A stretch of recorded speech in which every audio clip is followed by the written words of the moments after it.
Hello and welcome to episode 37 of Greatest Let's Play Modded Minecraft. Continuing on from last episode, we set off our laser drills to try and get us some fuel. And over between these episodes, and there's been a few days between them because I've had to, well, I'll show you what I've had to do. it requires a lot of resources.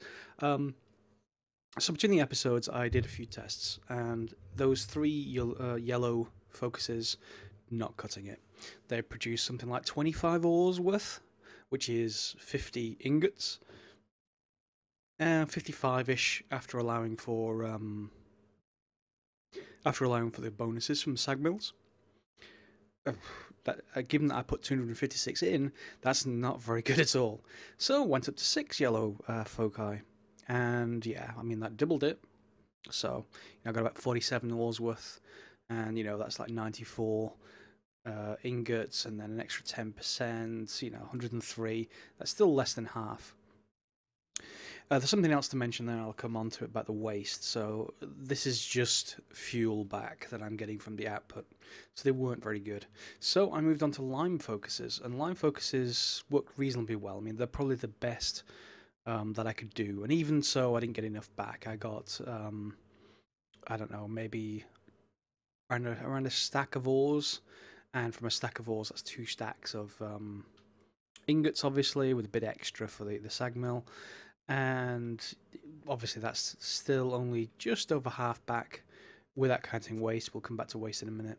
So yeah, this isn't going to work with with passive reactors. Something I expected, but I just wanted to let you know, if you were building passive reactors, the efficiency of them is pretty good, but it's nowhere near the efficiency that we're going to actually be getting really soon, i.e. probably now.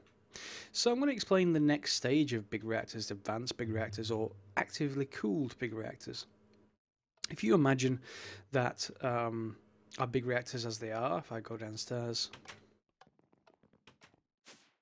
have a form of coolant inside them, and they act as RTGs almost. That's the real life equivalent, or radioisotope generator, I think. Basically, there's some radioactive elements inside, and an RTG has something called a thermocouple. If you don't know what thermocouple is, think of those kind of meat thermometers that you stick into meat to find out what the temperature inside is. It's pretty much the same thing. All they do is one piece of wire gets hot, another piece of wire stays at a certain temperature, and the difference between the two creates current voltage. So imagine that on a huge scale, and you end up with an RTG. Well, RTGs are kind of small, I suppose, for NASA, but imagine that that's kind of the real life equivalent of one of these. We've got the moderating coolant, if you like, the liquid in ender pearls, and that's okay for a passive reactor, but not for an active one. For an active one, what we need to do is, instead of just creating a tank full of liquid like this, what we're going to do is pass in water instead. And you can make it work with this still in here. There's no need to actually remove this if you don't want to, but I think it runs better if you do. So I have done in mine. That I'll show you shortly. So we pass in water. The water gets heated by the radioactive heat caused, and that turns into steam. So that really means that our active reactors are really just steam producers, and we're going to use that steam to produce power. But it doesn't all happen in one unit anymore, it happens in 2. So if you imagine our passive reactor being converted to an active one, it's going to basically produce a ton of steam. And let's not do this underground too long. So if you imagine we have to pass that steam in somewhere, the smallest kind of block you're going to build for this kind of thing is 5x5. I mean, yeah, you can't actually build it smaller than 5x5. The height, that's kind of up to you. And to be honest, one of the most efficient designs is 9x9, but I'm just doing this as a demonstrator, so no need to worry about it too much. And in the middle, in the middle of this area, whatever it might be, you're going to need a rotor bearing. What's a rotor bearing? Well, it's a bearing like in real life. It just lets a rotor shaft, turbine rotor shaft, rotate. Like that. And as it's a rotor shaft, you're going to need some propeller-like equivalents, rotor blades, and you can just do that by putting them around here. Now, obviously, if this was 9x9, you could actually have multiple rows of these. Excuse me. Multiple rows of these, so, you know, we could go out like that. You don't need to on a smaller design like this. So, you know, we could just add to here, to here, to here. Oop, that wouldn't, yeah. Have I run out? I had 8. Oh, I have put 8 down. Fine. So, if you imagine, it doesn't really matter what you put the steam input here, but if you imagine the steam rising, and you can build this multi-block in any direction you like, you can have it going horizontally if you like, as long as you remember, you know, to lay it out in the structure, you can rotate it however you like. So you've got these rotor blades, and above them, you're going to have the shaft moving upwards. And the shaft, what we're really concerned with is trying to make these rotor blades and this rotor turn up to a certain speed. There are 2 speeds, either 900 RPM or 1800 RPM. The best one obviously being 1800. Between them, the power drops off, and below 900, the power drops off, and above 1800, the power drops off. So one of those 2 speeds, or getting close to them, is ideal. So what we need to do to capture the power then is put some blocks in place at the top. And I've got some... The reason for the gap between the episodes, by the way, is me making lots of Enderium. You see I've got 200 there and 37 blocks here, and each block is 9 Enderium. So you're going to need a lot of Enderium to take this next step. That said, it is a very good next step to take. You'll see what I've been doing. I actually had to make over 1,000 Enderium. That took a while. So above this and surrounding the shaft at some point, you're going to make a coil. It doesn't have to be a complete circle, well, a rectangle in Minecraft, but you know, you'll probably be making at least one. For a 9x9 design, you probably want 37, I think, if I remember rightly.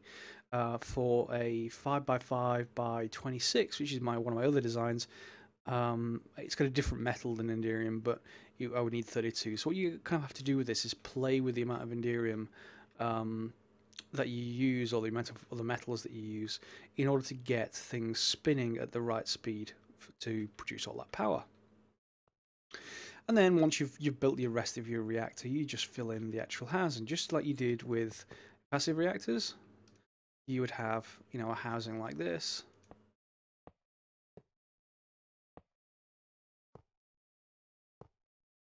And you can fill the walls in with this stuff if you don't want to see inside, but to be honest, most people, I think, fill in the insides anyway, because why not? It's nice to see these things spinning up. There you go. So we go one more. So we've got a tiny turbine. This will be useless as a turbine, by the way. It's far too small. And this is another thing. Turbines take up a lot of room. If you've got a compact base, you don't want turbines anywhere near. Trust me. They're going to take up all the room you have and more. So then you can fill in the walls with something like turbine glass. Not sure if I have enough, actually. Maybe I do. Maybe I do. Let's put one section in. And where's my... There we go.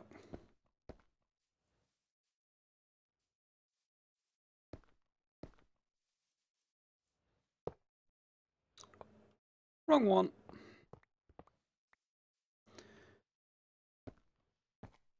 There we go. It hasn't changed yet because it's not a valid block. To be a valid block, you have to at least have a controller. So just like your reactor controller. And you're going to need to have fluid ports. I'm going to put put this dirt back. I don't need it.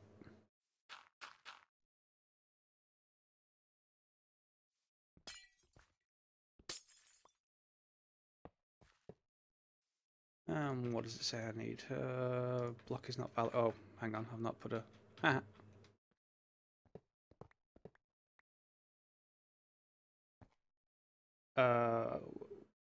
Get rid of you. You kind of have to end the top of the rotor on the inside, so there we go, multi-blocks formed. Now, 2 fluid ports. You can right click on them with a wrench, or a spanner as we call it. Blue and red, fairly obviously corresponding to cold and hot. You don't necessarily need the blue. What's going to happen is this steam coming from your passive reactor is going to get input into here. That's one thing you have to do.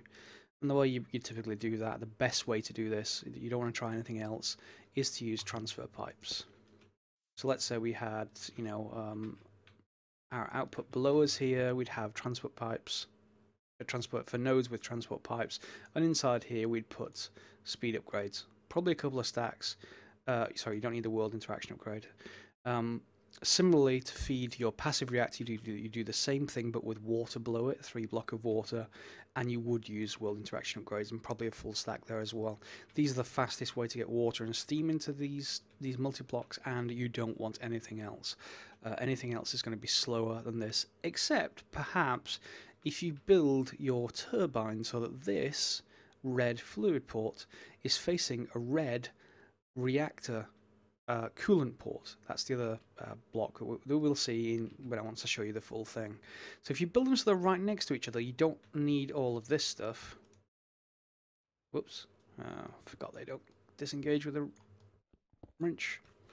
You don't need all of this stuff, you just face them back to back. And there are some very nice looking designs when one has been directly built on top of the other. If you imagine we've got a 7x7 in there, if you imagine someone building a 7x7 turbine directly on top of it with the outputs in the top face of the reactor and the inputs in the bottom face of the turbine, all sounds good. Now you can run the turbines in 2 different ways. You can run them in a complete loop, a closed loop, well, mostly closed, by having a reactor fluid port, a coolant port, set to hot, going into the hot, and this cold fluid port going into reactor coolant port cold version.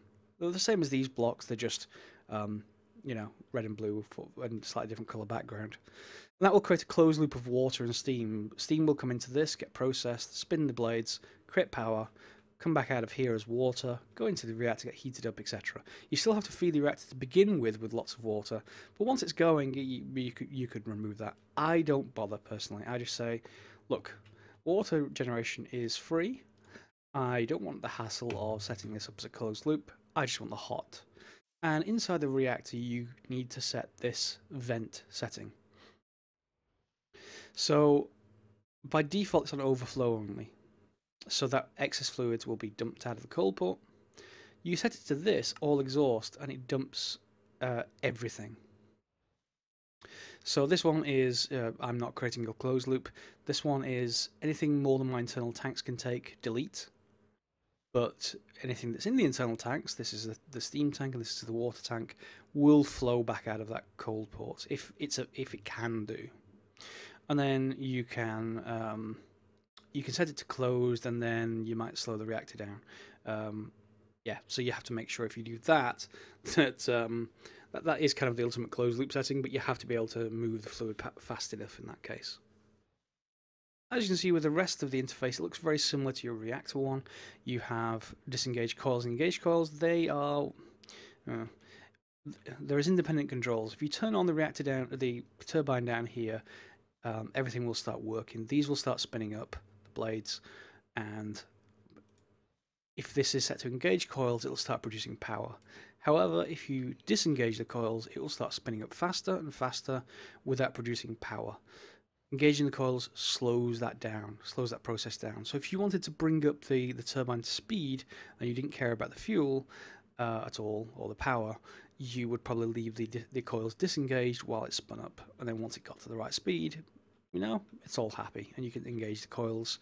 And all you need to do is put a power tap somewhere. So, you know, Let's say like here, here, and here. Why am I putting 3 power taps down, you may ask? Well, the size turbines that I'm building are going to produce enough power that certainly one can't. I've heard various things about this. Some people say that this has got a limit of 10k per power port. I'm just hedging my bets. I don't care whether it does or not, so I'm putting these in. The reactors we're going to be building are going to be producing at least 24k and even 28k per turbine. So in that case, if they did have a 10k, then I'd have by far enough to actually pull the power out. If they don't, that's fine. What I'll usually do is put a tesseract in the middle and just link them up with the top tier conduits. So why don't we go and look at that in operation? Because for having watched me design a really small one of these, which is a terrible design by the way, is one thing. Seeing a real one and seeing how much space you're going to need, that's something else entirely. So here we are in one of my 2 void worlds, the one that I've been populating so far. I've been working on the other one in secret. Wait for it to load in. There are my 2 laser drill pillars. I've set up the second one to be exactly identical to the first one, just using tesseracts now. One of the comments, and I can't remember the name, I'm so sorry, said that tesseracts no longer take any power away, no longer take that 25% away. So I've taken them at the word, and we'll try it. And if that's fine, that's great. But down here in the middle, you'll see that now we have these. They are gigantic. This is 9 by 9 by 16. I think you can do it with 14. I've just got an extra space, if you like, where this rotor shaft is. I can shorten these if I want, but I wanted to play with a number of blades. I think I've got enough. If you're wondering what this is, it's 9 by 9 at the bottom and 16 tall. Again, you can get away with 14, no harm, I don't think. And in here, I've got 7 rows, and in each row, there's 12 blades. So, as you can imagine, 84 blades. I think 80 is about the optimum number, but 84 blades certainly doesn't do it any harm. And there's 37 Endurium blocks. You'll see that there's only 5 on this bottom row, so there's 4 complete coils and 1 with 5 on it, and there's an identical one here. The reason why I put an identical one like this is just so that you can see it does work even if you don't empty this out. This one is emptied. And then I went a bit mad. Now, you don't need to do this next step. In fact, it's probably ill-advised to do this next step, but I wanted to see what the maximum power I could get out of this thing is. Now, ostensibly, Endurium is the best block for it, but there's an even better block. This is a 5x5 design. See up there? So this is a 26 high turbine. There's the top of the others. We're still going, and here we are. So in here, I've got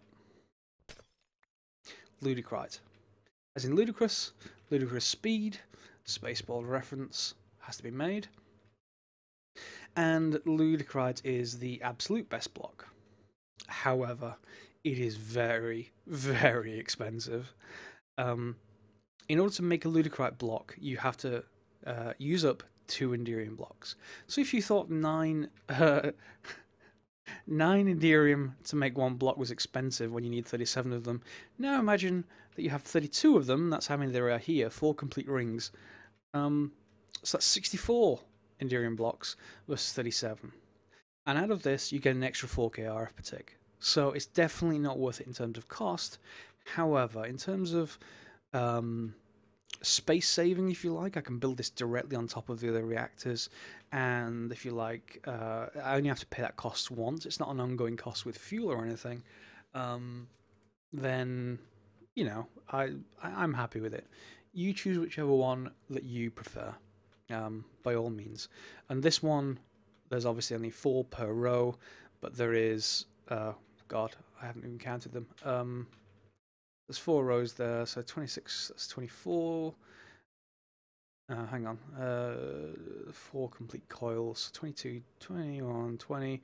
So yeah, there's probably about 20 yeah, so 20 times 4, that's 80 fan blades or rotor blades.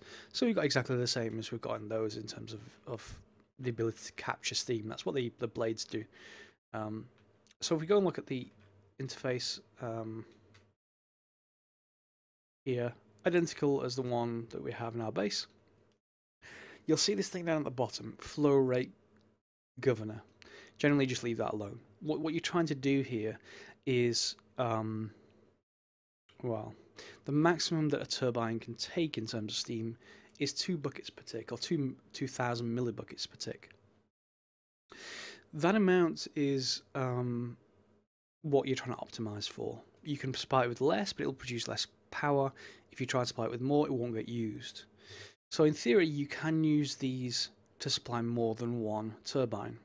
I haven't done that yet. I prefer to just optimize it to supply one turbine and then just build them on top of each one. Yeah, it's perhaps a bit more expensive, but I've already built the reactors, so yeah, I may as well. Remember, each of these, like this design, will produce 28,000 RF per tick. Not to be sniffed at. These produce 24, or just over, I think. So we're not going to be short of power shortly. So, what do we do to do that? Well, because these can produce more than that, you need to adjust the control rods, and I've set these to 30 at the moment. This is largely while I was doing testing, because that's enough to produce enough steam to power this entire turbine, and it makes it a bit more fuel efficient. Once this is running live, however, the way I've been testing this, I've been testing by putting 1 stack of fuel in it and seeing what I get out. And with this running, let's go and have a look at the results of that. With 1 stack of fuel on 1 stack of fuel, I've got back out of it 161 yellorium from the laser drills from 1 stack. So clearly it can produce far more than I've put in. So obviously you can multiply that by 4 if I did the previous 4 stacks, that kind of thing. Very, very good. This next to it, plutonium, you may wonder what that is. Well, it's an ingredient for some of the turbine stuff, so you're going to definitely need some, which means you're going to need some cyanide, because that's how you make plutonium. You make it with cyanide. So I've got a little bit of a setup here. It's not too complicated. I know it's a bit weird with all the pipes. I just wanted to compact it into the corner a bit. What's going on here is outputting from our system into here is the cyanide that we get back. This is a cyanide reprocessor.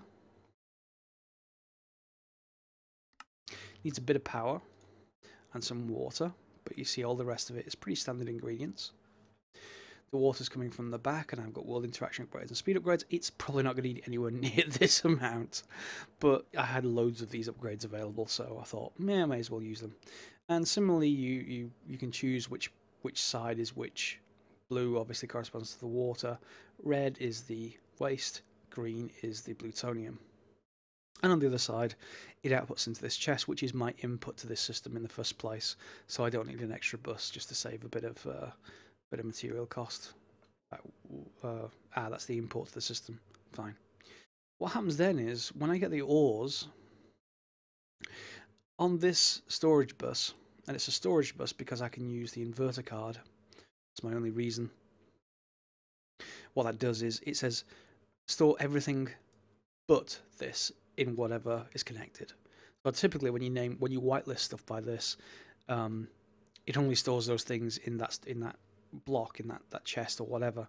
This inverts it turns it into a blacklist. So everything but yellorium dust, cyanide, plutonium and uranium ore. Theoretically, with lime foci, I can sometimes get yellorite as well, but it's so little, it's just not worth bothering. Everything else just goes out of this system and into my general system back at my base. This system, however, has yellorium and plutonium, because plutonium gets processed through here. Plutonium is exactly the same as yellorium in terms of fuel, but you have to use 2 cyanide. You see there's 1 here, but nothing's happening. When you put 2 in, it then turns into 1. So remember when I said earlier that out of the lime foci, I got 2 stacks. Well, I also got the equivalent of that in waste, which meant once processed down, I got 1 stack in waste, not 2 stacks. And once processed down, roughly I got 30 plutonium. So I'm getting, a bit extra to put back in next time. Now to put stuff back in, I've got this extra chest, and if we go downstairs, yeah, we'll come back to that. If we go downstairs, you'll see at the back, I've got, this is the input chest. There's one input, the input chest, but there's two reactor access ports. One I'm going to designate for plutonium, the other one for yellorium, just so that I don't end up with yellorium backing up in here, blocking plutonium from being used. It doesn't really matter at the end of the day, so you know it's not too much of an issue if it does back up. You know, you've always got that extra fuel regardless. And then there's the waste port, which comes out of here into this, which is my input chest for my system, which will revolve around the reprocessing plant and then be used. This. Right. So I started my testing with one stack of fuel. Just one. Nothing more. And the reactors, particularly the 9x9x16, I could hold just enough. It was something like 1.5 billion or 1.6 billion RF. In my existing capacitor bank, I could just about hold it because I didn't want to use it for laser drill. I wanted to see exactly what the output was. This is 5.6 billion RF. I went a bit mad. I want a large amount of power storage, and this is probably not enough. I just want this really, really big buffer. On top, two tesseracts, one which will be set to the first laser drill, the other one set to the other laser drill, and these tesseracts at the back just come straight from the top of the turbine.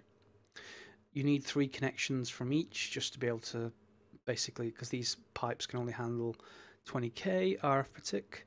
I'm going to be getting more than that, so I just want to hedge my bets to make sure whatever channel I use, I can always extract enough. You know, theoretically, I've got lots of connections there, so, you know, if it's per connection, I think it may be, then that is, you know, 20 and 40, you know, 120 incoming if I want to. You have to do this kind of thing, because remember, if I use the same channel for all of the turbines, it's not just going to be 28k coming in, it's going to be another 24k and another 24k, so you're going to have to go up to multiple tesseracts at some point, probably, to get, because you've only got 6 sides available.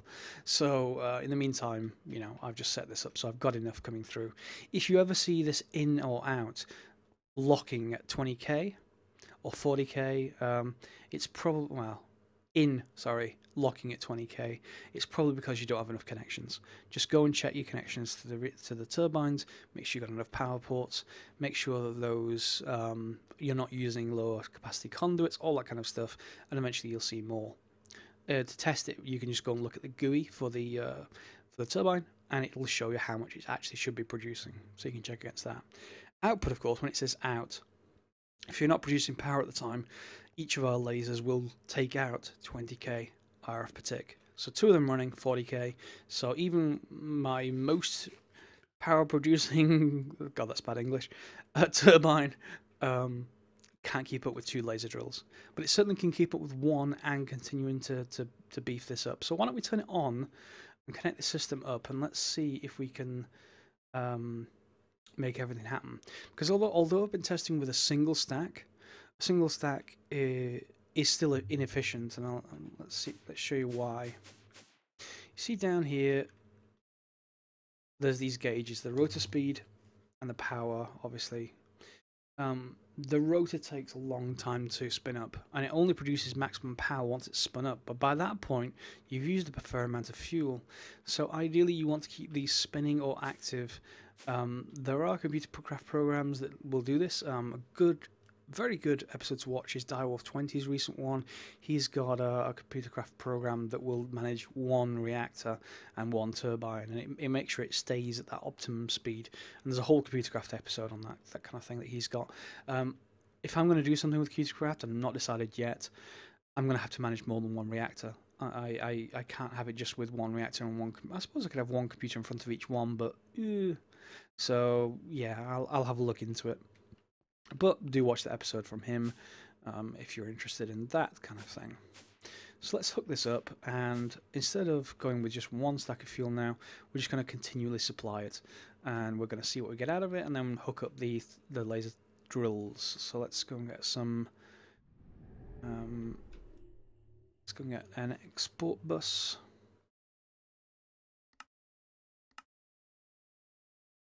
And we want some smart cable, not much.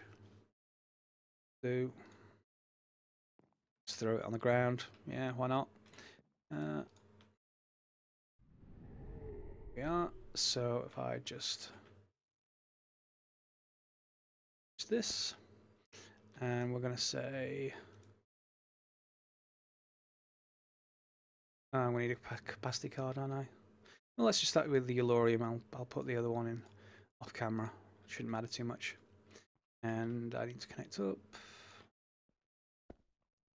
There we go, online. So, yep, that is going out, which means it should be filling out our reactor at the bottom. Yeah, it is filling. And once we're at maximum, we should pretty much have the most efficient, because having it at maximum should produce the fastest amount of steel. Because I previously didn't have it at maximum, one stack will only take it to about 60%, remember. That means I'll probably have to adjust my control rods, because the control rods are set for, like, you know, a low amount of fuel, but now they're full. That's all full up, 100%. So we can turn this on. Reactor's on, steam gets produced, water gets input, and that thing starts heating up to a very high degree of temperature. We turn this one on, disengage the coils, turn it on, and it'll start increasing in speed. Now, remember what I said about 900 and 1800? That's exactly what's going to happen here. It's going to go past 900, then the power's going to go down relatively if we have the coils on. And it's going to go back up once it gets to 1800. Not sure that wow, that's a weird transparency issue. Huh. Okay, well, that's odd, but it is spinning up, and it will continue to spin up. Obviously, you can see how fast it's spinning up here. You can leave the coils disengaged if you want to see it spin to a certain amount. If you want to see how much steam you're producing, you can look at this. That's the hot fluid output. It's somewhat imprecise because, I mean, look at it. It's producing so much that you can't really see an effective amount. So it's probably best you wait until you're at 1800 and then play around with the control rods a bit. Again, that DW20 program actually does that for you. So you can think about doing that one, 300. So if I turn the ingot of the coils on, because I don't mind, it's already producing 2,500 RF per tick here. There's nothing to sniff at there, but that's going to be a lot more. And remember, because now it's permanently feeding this thing, it will stay at its most efficient with both of these on. So we can go upstairs, and we see we're getting 3K RF per tick in, and it won't even show up on these progress bars because there's 5.6 billion RF storage. But once we get up beyond 20K now, all we need to do is turn on one of the laser drills, and we should have a complete loop that is self-powering. In fact, it's more than self-powering, it's also producing extra fuel, or it will produce extra fuel once we've finished with that. So that's pretty much it for this episode. That is really advanced big reactors. It's how to make them, or the active big reactors, if you like, paired with a turbine is kind of advanced big reactor topics, I think. Tells you how to make both the reactor down here and the turbine. Obviously, just empty out your reactor. It'll run hotter, I think. I do need to do some testing. I can compare the two directly there because those two are exactly the same design. Once I get lots more fuel out of this thing.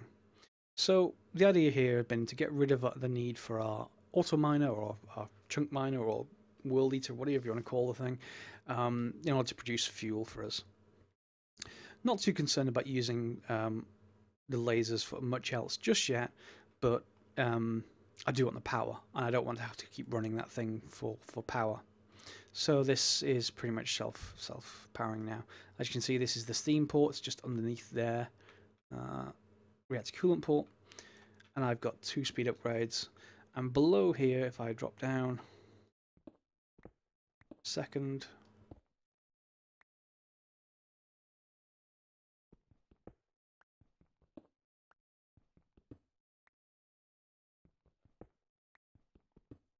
there it is. I've got another one there, producing the water.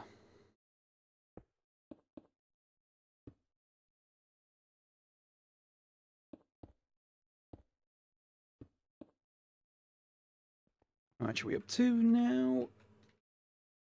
12k. As you can see, that's the first rotor area. It will go turquoise and then blue and then turquoise and then green up here. But there's no need to show that on camera. It's all set up now. So if you want to see more of these episodes, feel free to like and subscribe. If you don't like this episode, tell me why. More than happy to receive feedback. There's been plenty so far, which is kind of nice. And if you want to see any other topics, feel free to leave me a comment asking what you'd like to see. These are going to be pretty cool for all of our power needs from now on. It does also mean that I can think about commissioning the data center. So maybe next episode I'll go through and do the deep storage section of this data center to make sure I have mass storage for individual items before I do much else. Because if I do something that is producing a lot of resources, my current system back at my base really can't handle it. If I go and look there now, or at least not without me changing a fair amount of things, if I have a look in here, see a lot of these drives are starting to fill, and they are like 4K drives. I think there is some 16. Yeah, these are partitioned. But yeah, I think I want to step up to 64K drives, and I'm probably going to do that in the new data center. There's no point doing it here. So that's the end of episode 37. I'm more than happy to see your feedback, and we'll see you in episode 38. Probably the deep storage. It's going to have to be done at some point, so we may as well. One other problem I do need to solve is that if I don't run my Uberminer World Eater thing, I'm all out of the dark oak that it was bringing in from the spheres. So if I don't do that, then I'm going to have to generate wood from somewhere else. And I've got to ignore Steam sending me notifications while recording. Unprofessional. So I'll see you next episode where hopefully I'll solve some of those problems. Thanks for watching.